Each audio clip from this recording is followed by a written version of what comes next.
तो जिसकी चैतन्यता का अंत नहीं है, जैसे फिर जैसे हमारे देह का अंत हो जाता है, सुनना होता है। कई बार हम बने रहते हैं, हमारे रहते देखने का अंत हुआ, हमारा नहीं। उनकी याद करो जिनकी आंखें नहीं है, दिखना चला गया पर वो है, सुनना गया पर वो है। तरह से जिसकी चेतना का अंत न हो, चैतन्यता चली जाए तब भी चेतन बना रहे, चित्त की वृत्ति का निरोध हो जाए। देह हूं, बैठा हूं, सुनता हूं, जानता हूं, इन सब वृत्तियों का निरोध हो जाए। सुनना, देखना, जानना चेतन रह जाए। चेतन वृत्ति नहीं है, जानना वृत्ति है, वृत्ति है। तो योगश्चित्त वृत्ति निरोधा। योग क्या है? चित्त की वृत्तियों का न रहना, चेतन रह जाए। तो पता चलेगा कि चेतन का अंत नहीं है। अभी जो हमको चेतन का अंत लगता है,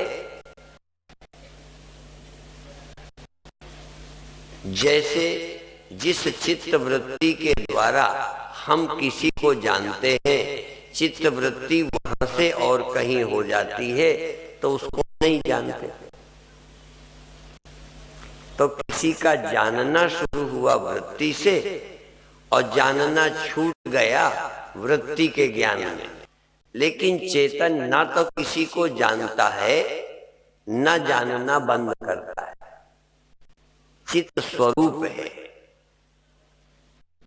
अभी हम जिससे परिचित हैं वो पैदा हुए चेतन से परिचित है। जो चेतना वृत्ति जन्य चेतन, वृत्ति रूप चेतन हुआ और खो गया, इसलिए हम चित्त बोलते हैं। सत जो कभी पैदा होके मरता नहीं, और चित्त जिस चेतन में कभी जड़ता नहीं, चेतन नहीं, जड़ नहीं होता। जो चेतन न रहे वो चिदाभास होता है, वृत्ति ज्ञान होता है। उस जड़ता का, निद्रा का भी कोई साक्षी होता है, इसलिए चेतन सदा रहता है। सत चित्त। जैसे चेतनता का अंत हो जाता है, चेतन का नहीं, ऐसे देखे हुए सत का अंत हो जाता है। इसलिए गुरुओं ने क्या कहा? जो दिसे सो सकल विनाशी। जो दिखाई देता है वो सत तो है, भी दिखाई देता है। पर यहाँ गुरु महाराज क्या कहते हैं? जो दिसे, जो तुम्हें है करके नजर आ रहा है, जो भी किसी की गिनती नहीं, जो भी तुम्हें है करके दिखा वो रहेगा। जो दिसे सो सकल विनाशी। देह दिखता है, नहीं रहेगा। तो जो दिखता है रहेगा नहीं, इसलिए दिखने वाला सत नहीं। जो सत दिखता ही नहीं है और है, ऐसा सत देखना है। देखने का ढंग अलग है। क्योंकि देखो, एक तरफ कहेंगे जो दिसे सो सकल विनाशी, यदि सत दिख जाएगा तो वो भी विनाशी हो। तो अब कैसे देखें? ये देखने की कला, जो नाशी ना हो और जिसके होने में डाउट न रहे, संदेह रहित भी हो और दिखे भी नहीं। दिख गए तो गए। चाहे जो भी दिखाई देता है, जो दूसरे, वो भी जिसे तुम मैं कहते हो, ये तुम्हें दिखता है ना। ये मैं को दिखता है कि मैं दिखता है? देखो, दिखता है ना। दिखने वाले को मैं कहते हो ना, इसीलिए मरोगे। क्योंकि जो दिसे अब शरीर दिखता है। अब इस दिखने वाले को शरीर नहीं कहते, मैं कहते हो। आप इसे क्या कहते हो? मैं बैठा हूं, मैं लेटा हूं, मैं मोटा हूं, मैं इतने वर्ष का हूं। तो जो दिखाई देने वाले को मैं कहता है, मैं समझता है, वही मरता है। क्या ऐसा भी सत्य है जो दिखता नहीं? फिर आपके अंदर एक प्रश्न होगा, यदि सत्य है दिखता नहीं, तो उसके होने का प्रूफ, सबूत, प्रमाण क्या है? ये तो प्रत्यक्ष है, इसलिए इसमें होने में प्रमाण तो नहीं है, ये है। पर ये बात भी सच है कि है तो, पर रहेगा नहीं,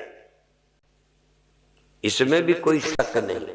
जो तुम्हें है लगता है वो रहेगा नहीं, पर जिसको हम सत्य कहते हैं वो दिखता नहीं और है। सबूत क्या है? यही बताना है तुमको कि दिखता नहीं, नरक नहीं दिखता। आज तक संदेह है कि कहां है। नास्तिक आज भी नहीं मानते। क्यों नहीं मानते? दिखता है नहीं। हम क्यों मानते? हम विश्वास करते हैं। बात समझ लें, हम सब लोग विश्वास करते हैं, श्रद्धा करते हैं, होगा, हम मानते हैं।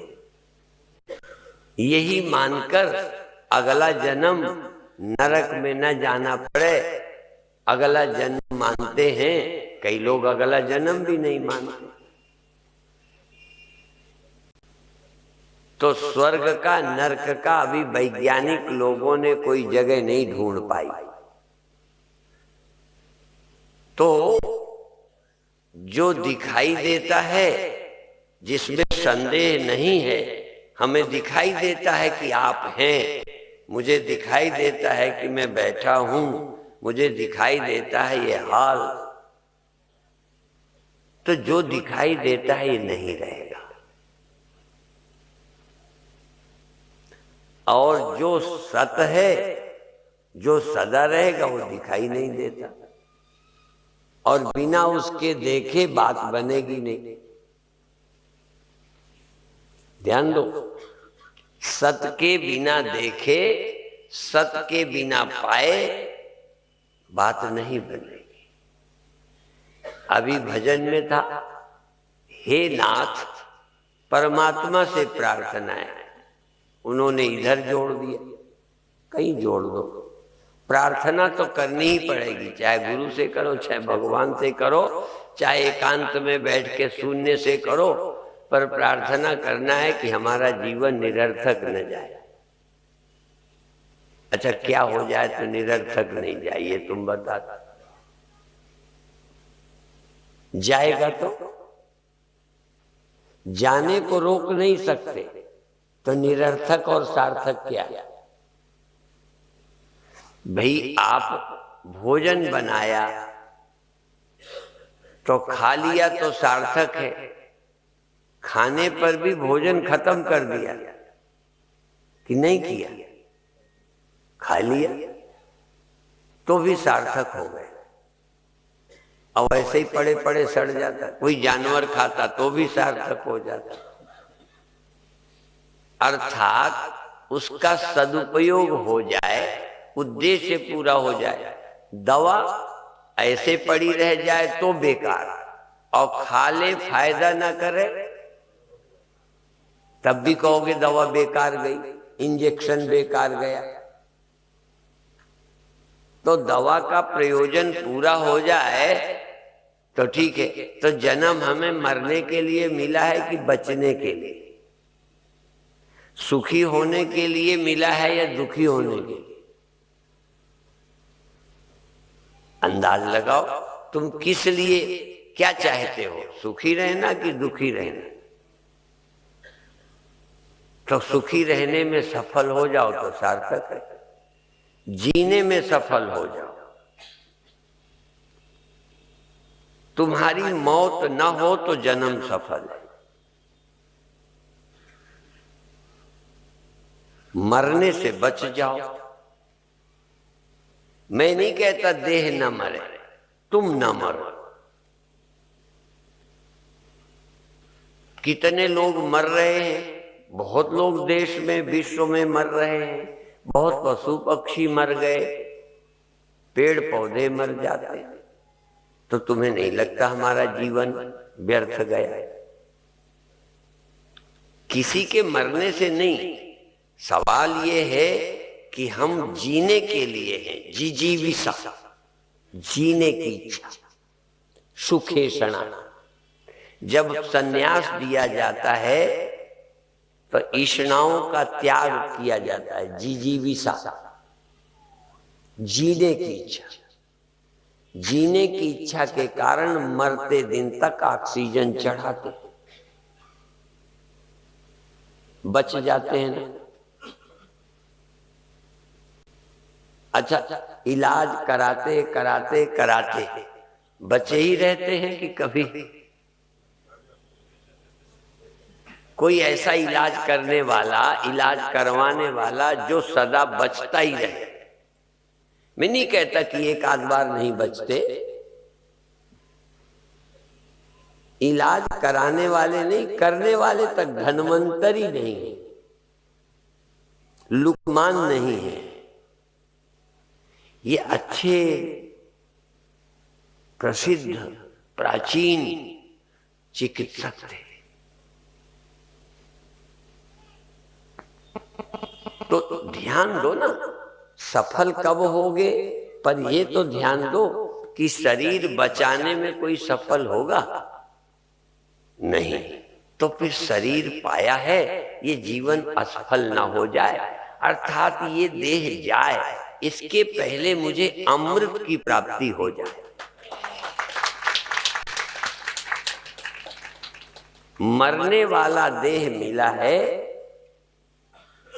समझने का अवसर मिला है। यदि देह नहीं होता तो मृत्यु का भले ख्याल ना होता, हमें मालूम है। देह नहीं होता तो मरने का ख्याल नहीं होता, लेकिन अमर होने का भी नहीं होता। देह मिला है और जान करके मरने वाला ही देह मिला है कि पहले तुम्हें मरना दिखे, जिससे अमृत की खोज हो जाए। इसलिए वेद का मंत्र कहता है, मृत्योर्मा अमृतम गमय, मृत्यु की ओर नहीं अमृत की ओर चलो। अब चलने का क्या मतलब, किधर चले? अच्छा ये बताओ, जमीन पर कहां से कहां जाओ तो अमृत की प्राप्ति हो जाए? पंजाब से दिल्ली चले जाओ, अच्छा बंबई, अच्छा अमेरिका, अच्छा जा पाओ न जा पाओ, चलो चंद्रलोक में चलते। जहां जाओगे मौत तुम्हारा पीछा करेगी।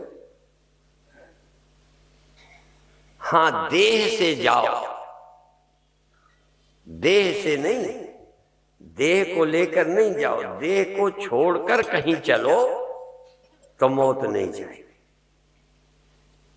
और देह छोड़ना तुम्हें मौत लग रही है, देह छोड़ना ही अमृत की प्राप्ति है।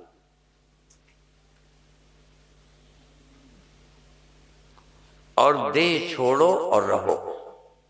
इसीलिए ध्यान का मतलब कि आंखें छोड़ दी और हम अंदर रहेंगे। आंखें छोड़ दी, कान छोड़ दिए, करना छोड़ दिया, यहां तक मन भी छोड़ दिया, छोड़ दो और देखो तुम बचे कि नहीं। दिखने वाले को छोड़कर यदि बच जाओ तो अमर हो जाओ, क्योंकि जो दिसे सो सकल विनाशी। यहां तक स्वप्ना भी नाशी, मन भी नहीं रहता, चला जाता है। जो नहीं रहता उसके न रहने पर यदि बच जाओ तो बचने का पता कैसे चलेगा? कश्चित धीरा प्रत्यगात्मानमैक्षत आवृत्य चक्षु अमृतत्वमिच्छति।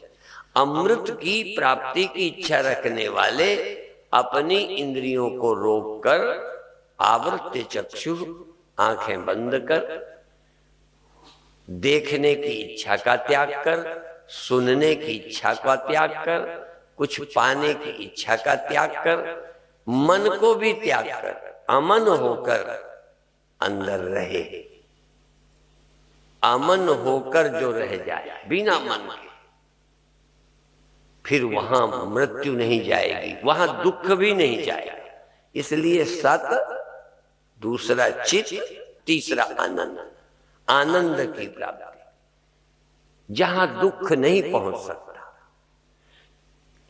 अभी एक लाइन प्रार्थना की थी, सुख के लिए लाखों दुख सहकर जीवन अभी तक यूं ही बिताए, सुख के लिए दुख उठाए नहीं। पढ़ाई लिखाई, व्यापार धंधा, बड़े होना, माने सुख के लिए लगे पड़े। वाणी भी क्या कहती है, सुख के लिए सबने यत्न किया, दुख का कियो नको है। किसी ने दुख पाने की कोशिश की हो तो बताओ,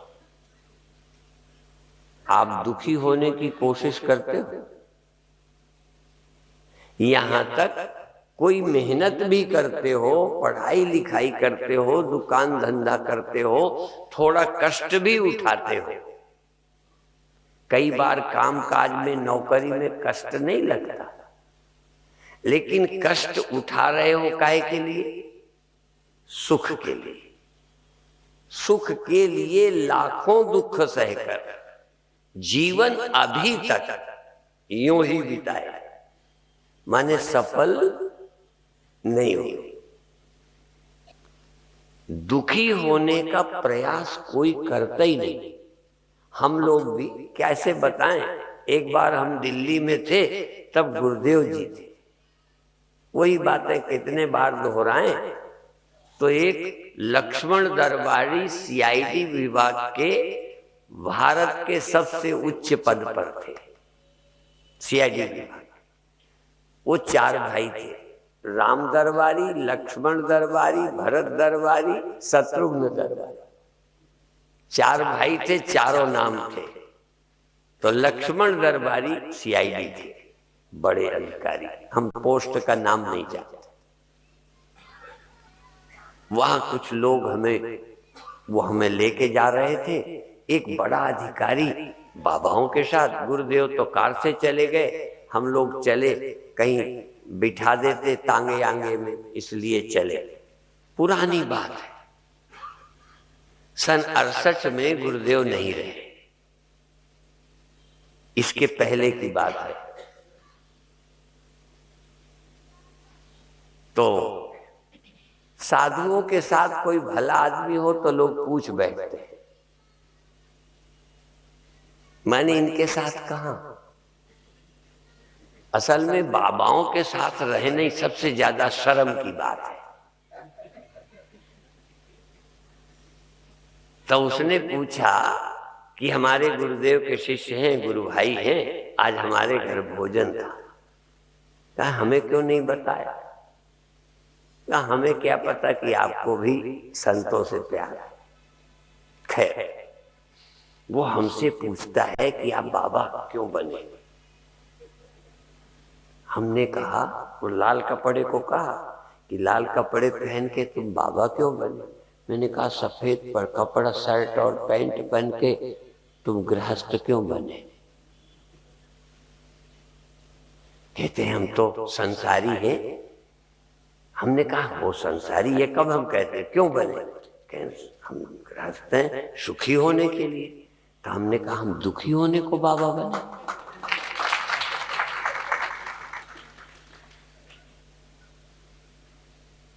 एक ने धन दान किया सुखी होने के लिए, एक ने चोरी की सुखी होने के लिए। मार्ग दो है, लक्ष्य दो नहीं है।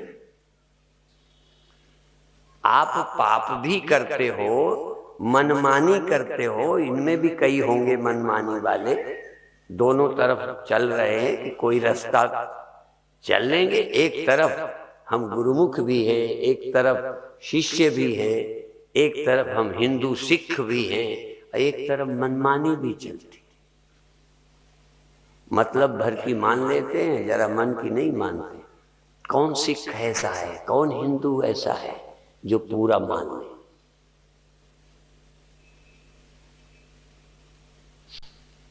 जहां हमें सुख नजर आता है छिपा के उसी रास्ते पे चले जाते। बुराई भी करते हैं सुखी होने के लिए।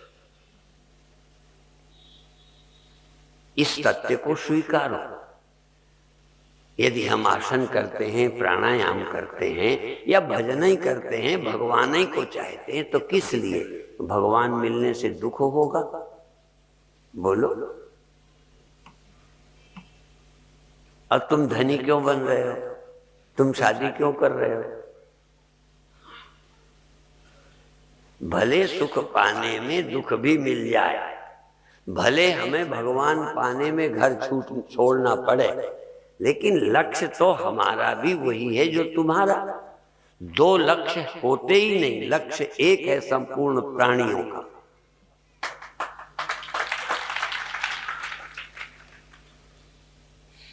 कई कहते तुम्हारे जीवन का लक्ष्य क्या है? जैसे लक्ष्य भी हजारों होते हैं। बेवकूफ लोग यही पूछते। कई कहेंगे स्त्रियों का कल्याण कैसे होगा? मैंने कहा पुरुषों का कैसे होगा? कोई कहेगा गृहस्थ का कैसे होगा, जैसे साधु का कोई और तरीके से होता है। एक सत्य के पाने से ही कल्याण होगा और कोई रास्ता ही नहीं। तमेव विदित्वा अति मृत्युमेति न अन्य पंथा विद्यते अयनाय। अन्य रास्ता ही नहीं, रास्ता ही एक है, वन वे ट्रैफिक। परमात्मा की प्राप्ति ही मुक्ति है, शांति है, जीवन का लक्ष्य। इसलिए हे प्रभु ऐसी कृपा करो कि हमारा जीवन व्यर्थ न जाए। दिन रात मेहनत करें, हो कुछ न पाए। जीवन भर जीने की कोशिश की और पहुंचे कहां? मौत के पास। दिन रात जीने में लगे हो ना कि मरने में? प्रयास जो चल रहा है जीने का कि मरने का। और गाड़ी कहां पहुंचेगी? किसी स्टेशन में। जन्म नगर से चलती है, मौत नगर को जाती है। जन्म से चली, अब तुम चाहे तुम इसे रोक भी रखो, गाड़ी नहीं रुकेगी। अच्छा तुम जन्म के जवानी में ही रोक लो, आगे जाओ ही नहीं, रोक लो। रुकती है गाड़ी? तुम बैठे हो, वो गाड़ी चली जाएगी और जाके वहां पहुंचा देगी मौत में। तुम मृत्यु में न जाओ। मृत्योर्मा अमृतम गमय। मृत्यु में नहीं, अमृत की ओर चलो। दूसरी बात तुम लोगों की खोपड़ी में है कि दुख नहीं हो, सुख हो। हम भी यही कहते हैं, सुख हो दुख ना हो। पर गुरु महाराज क्या कहते हैं? जो नर दुख में दुख नहीं माने, सुख स्नेह और भय नहीं जाके।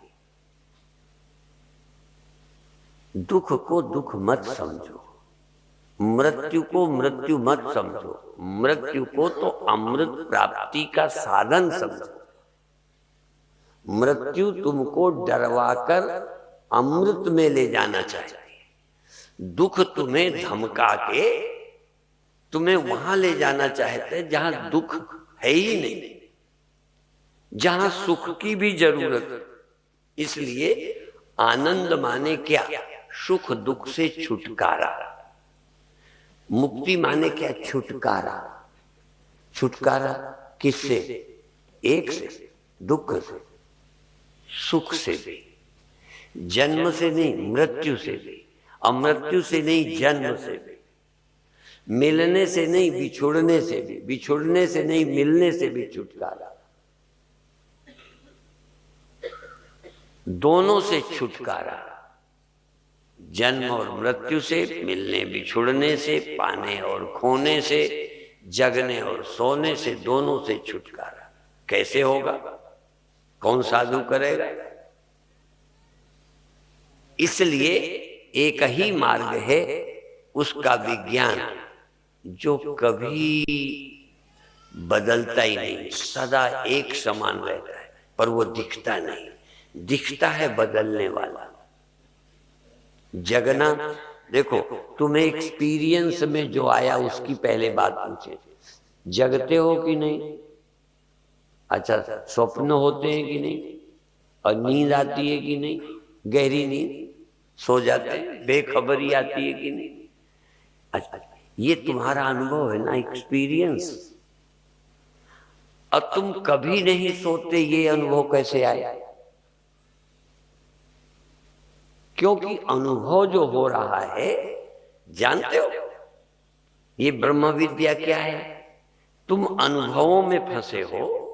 यही तो हम कहते हैं कि जगना सोना हमारा निजी अनुभव है, कोई इनमें एक नहीं है जो जगता ना हो सोता ना हो। अर्थात मैं जगता हूं, मैं सो जाता हूं, ये मेरा निजी अनुभव है ना? आपका तो नहीं है। पर जगना सोना मुझ में नहीं है, या जगना सोना होते हुए मैं कभी जगता ही नहीं, सोता ही नहीं, ये मानोगे? कैसे?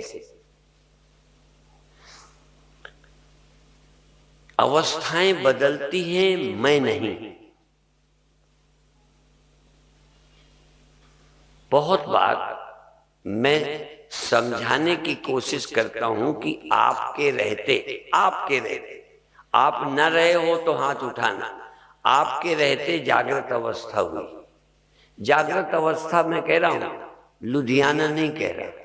जगते हो तब आपको लुधियाना दिखता है, ठीक है ना? तो जागृत अवस्था माने जब इस भौतिक लुधियाना को, ये भौतिक देह को तुम जानने लगते हो, इसका नाम है जागृत। जागृत माने देह नहीं, जागृत माने लुधियाना नहीं। जिसके जगने से लुधियाना और ये देह तुम्हें दिखने लगते हैं, उसको हम जागृत अवस्था बोलते हैं। अच्छा, ये जागृत अवस्था बनी रहती है कि नहीं रहती? नहीं रहती, ठीक है ना? मैं हिंदू धर्म की या सिख धर्म की तो बात नहीं कह रहा। इस्लाम वाले हमारी बात मानेंगे कि नहीं? नास्तिक हमारी बात सुनेगा कि नहीं? हम कोई रिलीजन की बात नहीं करते, ये कोई रिलीजन की बात नहीं है। ये एक ऐसा तथ्य है जो हम नास्तिक की छाती में चढ़कर समझा सकते हैं। कोई नास्तिक को बुला लाना, उसको मनवा लेंगे।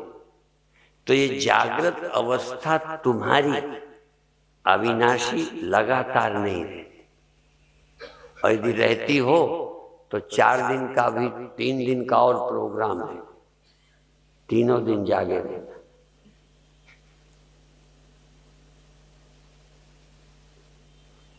यदि 3 दिन जाग भी जाओगे ना, तो हम दिन बढ़ा देंगे।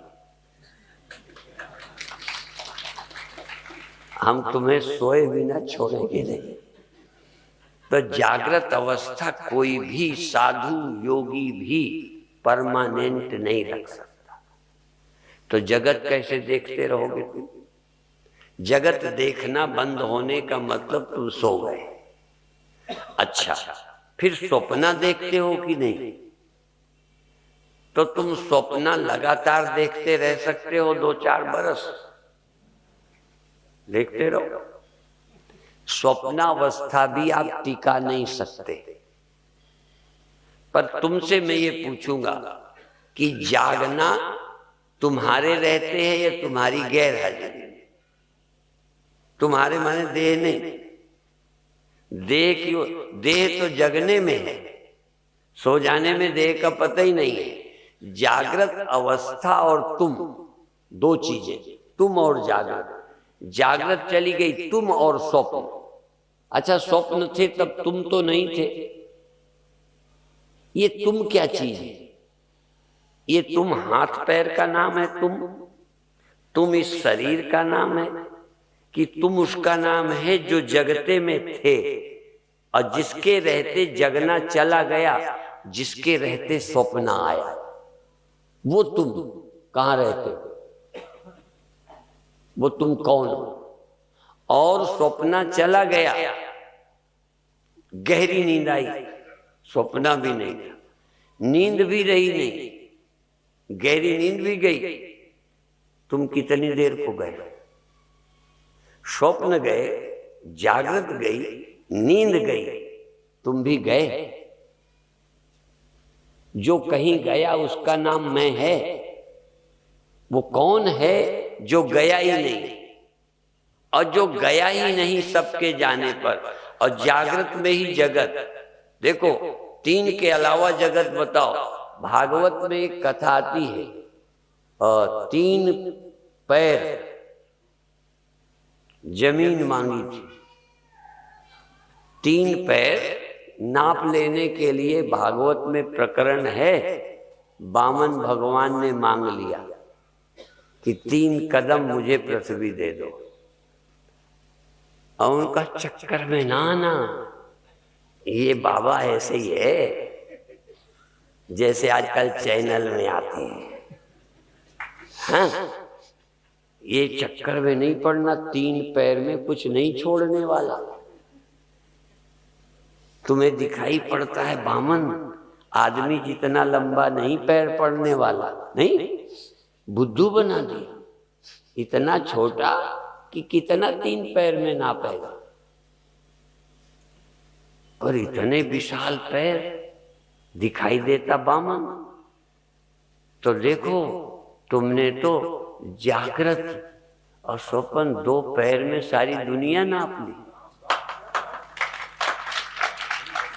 सुषुप्ति में तो नापने को बचे ही कुछ नहीं। इसीलिए 2.5 कदम सुषुप्ति।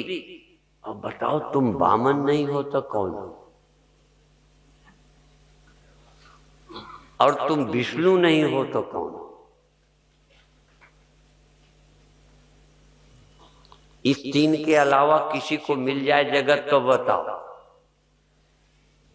जागृत और स्वप्न के बिना जगत किसी को मिल जाए, और सारे अनुभव इन 2 के हैं, और दोनों ही टेम्परेरी है, जागृत भी स्वप्न भी और सुषुप्ति भी।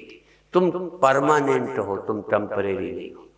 पर तुम मैं देह को जान गया, स्वप्न के दृष्टा को, जागृत के दृष्टा को, सुषुप्ति के साक्षी को नहीं मानते। तुम देह को मैं कहे जा रहा। इतनी जिद्द है, इतनी नासमझी है, इतना हठ है कि जो बचपन से दिमाग में बैठ गया कि मैं आदमी हूं, बस बोले जा रहा है। और जिसके बोलने से निहाल हो गए वो बोलते नहीं। हम देह नहीं है ये बोलो, जागृत अवस्था टेम्परेरी है बोलो, स्वप्न टेम्परेरी है बोलो, मैं परमानेंट हूं ये बोलो। तुम परमानेंट हो। ध्यान एक चीज है, समझ दूसरी चीज है। ध्यान के बिना समझ और समझ के बिना ध्यान, दोनों गड़बड़ है। कई लोग ध्यान करते हैं, समझते नहीं। ध्यान से समझने की योग्यता आएगी और समझ से ही कंसेप्ट क्लियर होंगे। अन्यथा ध्यान करोगे, फिर वही ध्यान में बैठ करके तुम कहोगे हम स्थिर नहीं रहते, हम कहेंगे तुम चंचल ही नहीं हो। तुम ही स्थिर हो। यदि तुम स्थिर न होते, तुम अचल न होते, तुम सत्य न होते, तो तुम्हें स्वप्न ही न हुआ होता, और स्वप्नों की गैर हाजिरी का कोई प्रमाण न होता। क्यों? स्वप्न तो टेम्परेरी है, यदि कोई परमानेंट ना होता तो स्वप्न की गैर हाजिरी का सबूत कौन होता? जो स्वप्न देखता रहा, स्वप्न गए, यदि बचा नहीं तो स्वप्न हुए थे अब नहीं हैं, स्वप्न हुए थे नहीं है, ये कौन बताता? जो नहीं रहेगा या जो रहेगा? इसलिए आत्मविचार, गुरुवाणी में आत्मज्ञानी की और ब्रह्म ज्ञानी की महिमा गाई। इतनी महिमा गुरुओं ने गाई, सब की कही।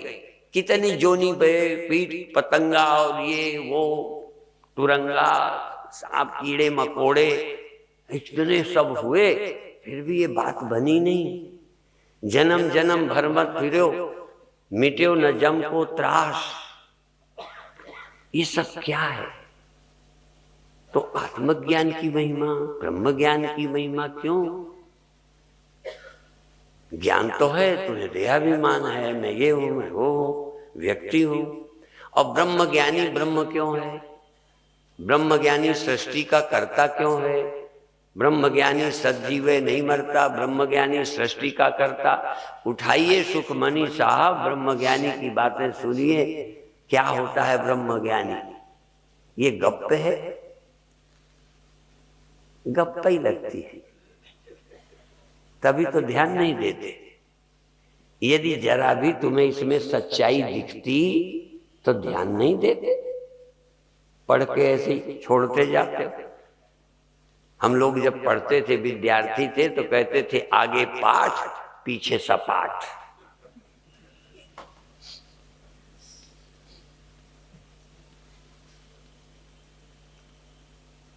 यही एक विद्या है जिसके लिए गुरु की जरूरत है।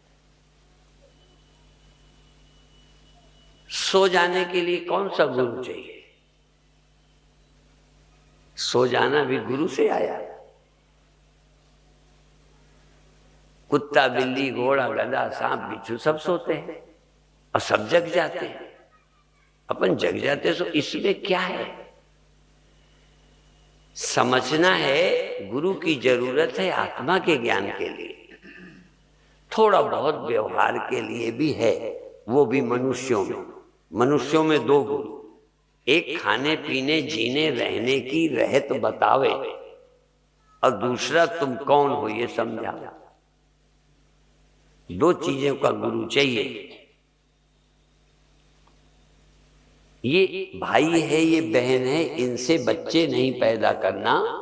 ये बेटी है, ये रिश्ते कुत्तों में है, सुअर में है, सांप में है।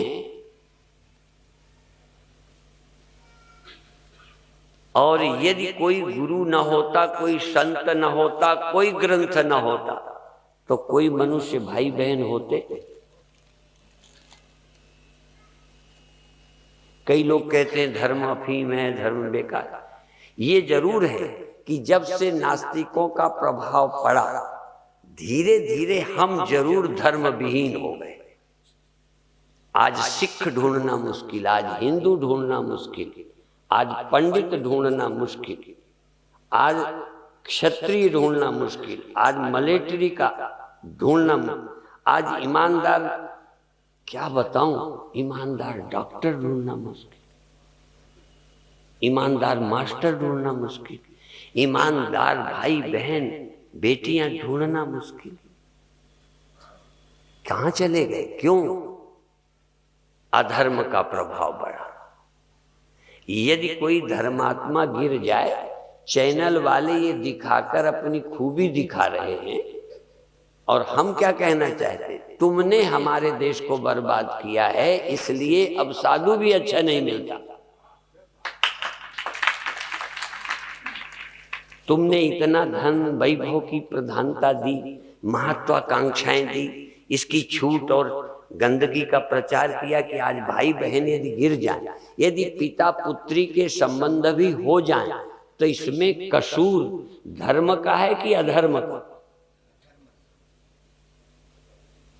इसका मतलब तुमने इतना फालतू की चीजें समाज में पहुंचाई कि आज पवित्र बेटी बेटी नहीं रही, पवित्र बाप नहीं रहा। इसलिए तुमसे फिर मैं कहता हूं कि यदि इंसान को इंसान रखना है तो धर्म को अफीम कहना छोड़ो। धर्म अफीम नहीं है, धर्म नशा नहीं है, धर्म जगाता है, सावधान करता है और इतनी हिम्मत देता है, इतनी। देखो, मैं जागृत अवस्था वाला हूं। समझाने के लिए पहले यहां कई बार समझाया, फिर भी समझा दूं, कुछ नए लोग हैं। ये देखो, ये एक गांठ मैंने लगाई, इसमें मैं एक साथ यद्यपि कई लगा सकता हूं, कोई आश्चर्य नहीं है, पर फिर भी जो मुझे समझाना है उसके लिए थोड़ी अभी कठिनाई आएगी। इसमें कई गांठें मैं एक साथ लगा सकता हूं क्योंकि बहुत बड़ा विस्तार है, ठीक है। लेकिन जिस जगह, ध्यान रखना, जिस स्थान पर ये गांठ है, इसी स्थान पर दूसरी गांठ एक समय पर लगा सकता हूं। इसी समय कई गांठें हैं पर और जगह है, ठीक है ना। जिस जगह एक गांठ है, इसी जगह इसके गैर हाजिर हुए बिना दूसरी गांठ, बोलो, नहीं लगा सकते, ठीक है। चलो, फिर भी इसको जब एक बार मैं पूरी खोल दूंगा, एक बार बिना गांठ का कपड़ा हो जाएगा, तब दूसरी लगाऊंगा उसी जगह। लेकिन मैं अब दूसरी बात बताता हूं। गांठ की जगह मैं एक मिट्टी लेता हूं, गीली मिट्टी को मैंने गोला बनाया। अब गोलाई में हटाना चाहता हूं, गोलाई की जगह चपटाई लाना चाहता हूं, तो पहले गोलाई को बिल्कुल हटा के अलग धर दूं, फिर चपटा लाऊं। भाई तुम्हारे दिमाग को थोड़ी छूट देता हूं, तुम गोलाई हटाओ और चपटी करो। बस गोलाई जा रही है, चपटाई आ रही, चपटाई जा रही, लंबाई आ रही। एक चीज जब गोलाई थी तब थी, जब चपटी थी तब थी, जब लंबाई थी तब थी। एक चीज जब ये गांठ है तब भी है कोई चीज यहां, जिसके कारण गांठ है। इसी में अब दूसरी लगाई उसी जगह, फिर उसी जगह तीसरी लगाई, तीनों एक जगह आई। उस एक के बिना कोई गांठ हो सकती, बोलो। तो जागृत तुम्हारे में आया, स्वप्न तुम्हारे में आया, और तीनों इकट्ठे नहीं आए। इकट्ठे लाके दिखा दो।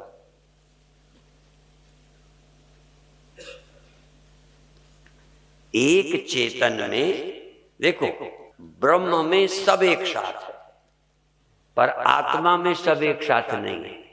ये पूरा कपड़ा माने ब्रह्म और ये माने आत्मा।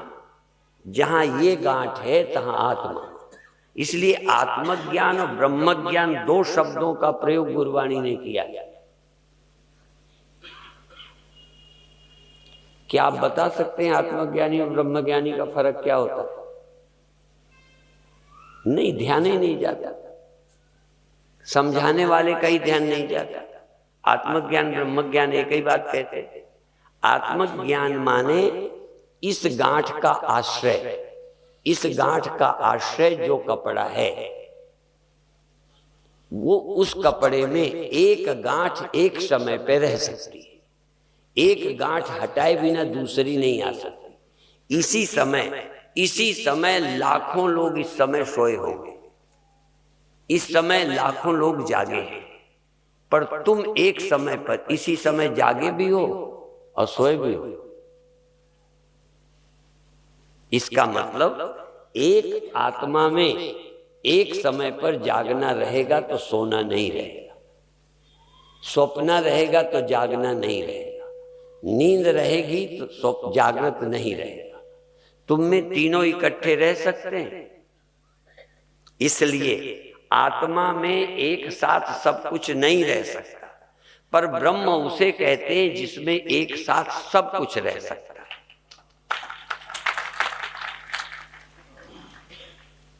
इसी तरह कल कहा था, घड़ा घड़ा है, ईंटा ईंटा है। ईंटा घड़ा नहीं है। यदि ईंटा को घड़ा होना हो तो हो सकता है, पर पहले ईंटा मिटेगा तब घड़ा बनेगा। पर मिट्टी को सब कुछ होने के लिए एक समय पर कहीं ईंटा है, कहीं घड़ा है, कहीं सकोरा है, कहीं कुछ है। ब्रह्म एक साथ सब कुछ है। कोई व्यक्ति एक साथ सब कुछ नहीं हो सकता। ये जरा ध्यान देंगे। फिर इसके बाद एक बात कहूं, ये इसलिए आपको थोड़ा कठिन लगेगा, पर सरल तो रोज सुनते हो। आखिर कठिन सब्जेक्ट छोड़ ही दिया जाए क्या? सरल सरल सुनाकर तो तुम्हारा जायका ही खराब कर दिया है। तुम सरल सुनने के इतने जायकी हो गए हो कि बस वही मजा आवे, बस वही सुनना है, मजा आवे वही काम करना है। बल्कि जिससे मजा की आवश्यकता ही खत्म हो जाए, ऐसे सत्य का श्रवण करना। हम उस सत्य को सुने जिसके बाद इसकी कोई वैल्यू नहीं। जो नर दुख में दुख नहीं माने, सुख सने और भय नहीं जाके, कंचन माटी माने। जिस समझ के बाद मजा और कजा दोनों कोई माने नहीं रखती, जन्म और मृत्यु कोई माने नहीं रहता, सुख और दुख कोई वैल्यू नहीं, क्या हो क्या ना हो, उस सत्य को जानो। हाँ, जानने के लिए सुषुप्ति नहीं चाहिए, जानने के लिए केवल स्वप्न नहीं चाहिए। यदि जानना है तो हमको जागृत अवस्था चाहिए।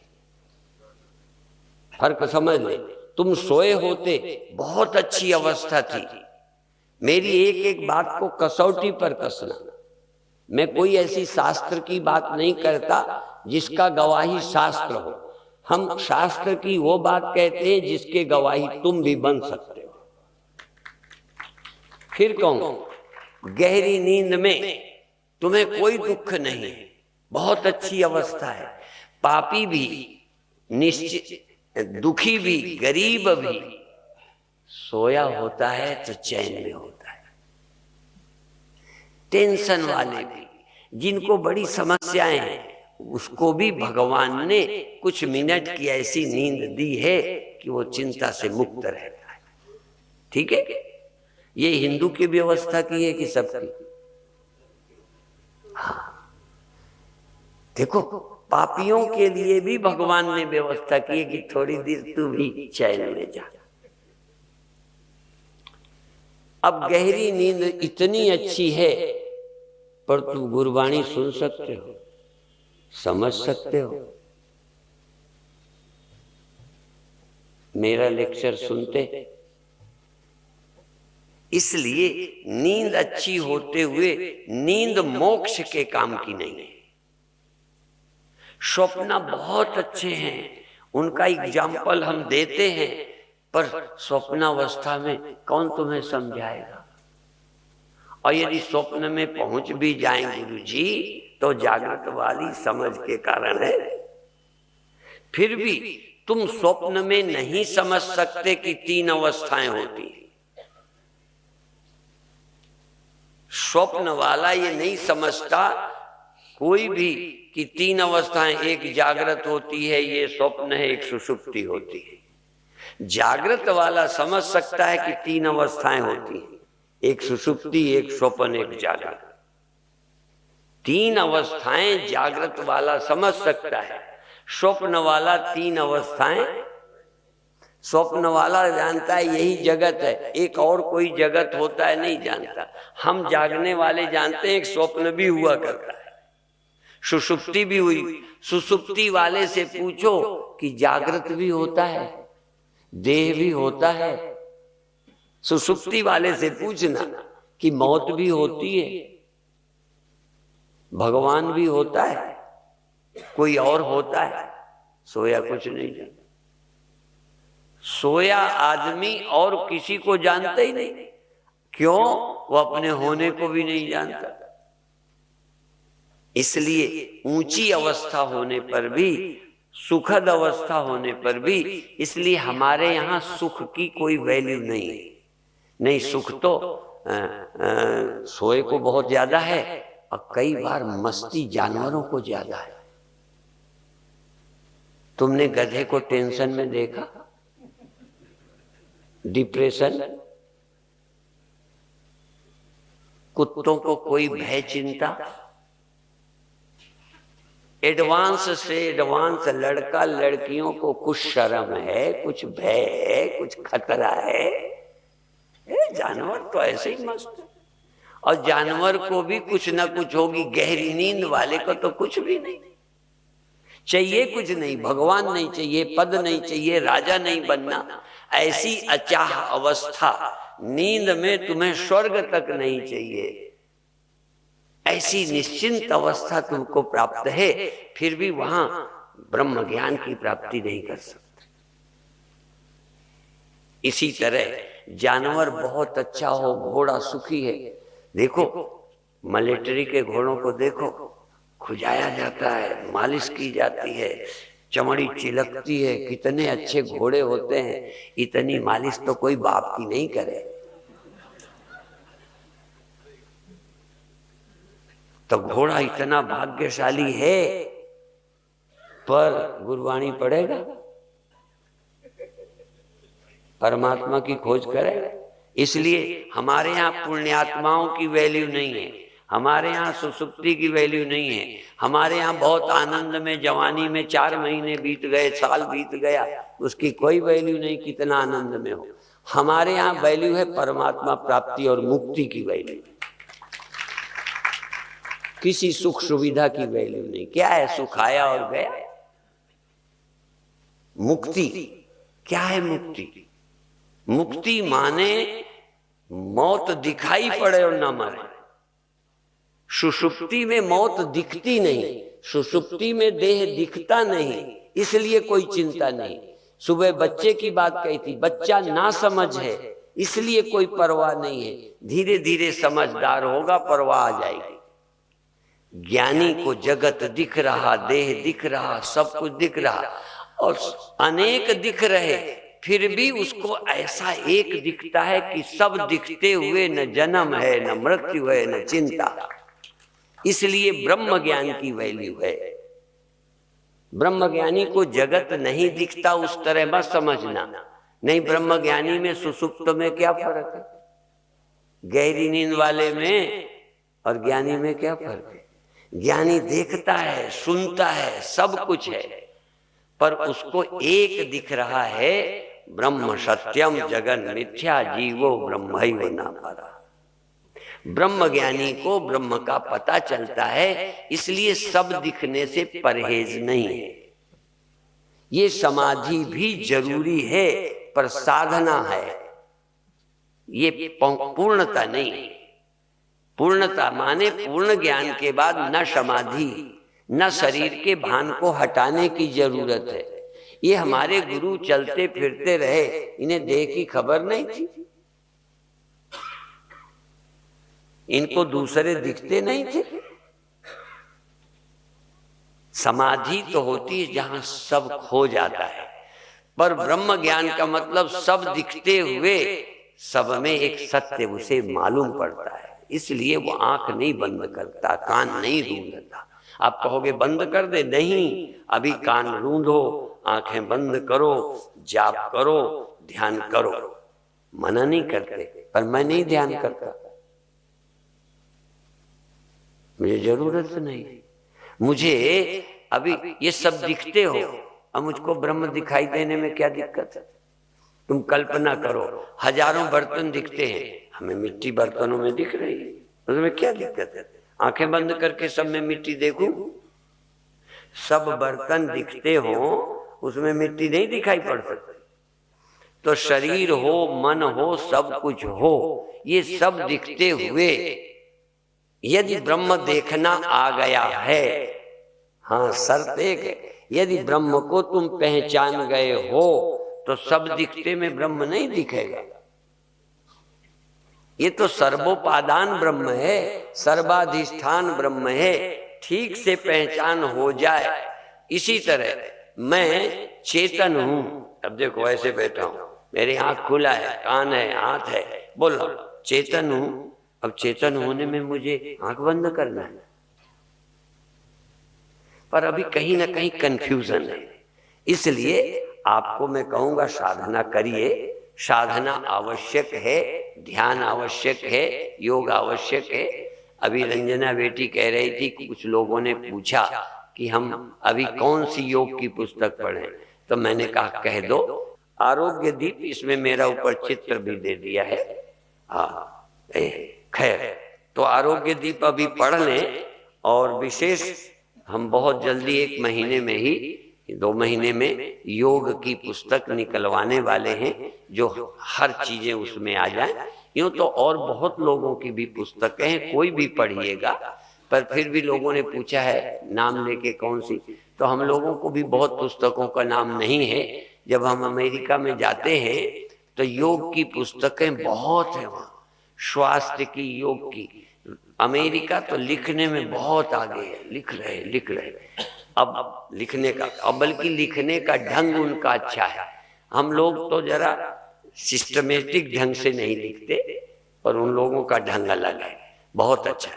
तो अभी 1-2 मिनट बैठेंगे आंख बंद करके, और बाकी कल जिसमें दर्द न हो, बहुत बंधन नहीं है, चाहे जैसे बैठ जाओ, लेकिन सुख से बैठ जाओ। और अब एक बार आप अपने को जैसे किसी कलई के बर्तन में भीचे भीतर कलई पोत देते थे, भीतर भीतर, ऐसे तुम शरीर के भीतर भीतर चेतन हो जाओ, पूरे देह में, एक जगह नहीं, पूरे देह में चेतन हो जाओ। आंख में चेतन, कान में चेतन, नाक में चेतन, होठ में चेतन, पेट में, पीठ में, पैर में, हाथ में, कोई जगह न बचे। जैसे मिट्टी के बर्तन में कोई जगह बताओ जहां मिट्टी ना हो, बर्तन में, उस घड़े की दीवार में मिट्टी भरी पड़ी होगी। ऐसे ही तुम आंखों की आंख हो, कानों के कान हो, नासिका की में नाक तुम हो, मन में मन तुम हो। तुम न होते तो मन नहीं है। जैसे गहने में सोना होता है, ऐसे ही मन में तुम हो। तुम माने देह नहीं, तुम माने चेतन। चेतन आंख में है। तुम सावधान हो जाओगे, ध्यान करोगे तो कुछ दिनों में आंखें चेतन में लीन हो जाएंगी, मन चेतन में लीन हो जाएगा, चेतन बचेगा, मन नहीं। जैसे लहर पानी में लीन हो जाए, लहर खो जाए, पानी बच जाए। और जब लहर खो जाएगी तो असीम पानी बचेगा, क्योंकि सीमा तो लहर ने बना दी है। बर्तन के आकार ने मिट्टी से बर्तन को अलग दिखा दिया है। जैसे बर्तन खो गया या बर्तन 100% मिट्टी है। बर्तन में देखो मिट्टी कितनी है, आधी मिट्टी आधा घड़ा। जरा ध्यान से देखो कितनी मिट्टी, तो घड़ा कितना।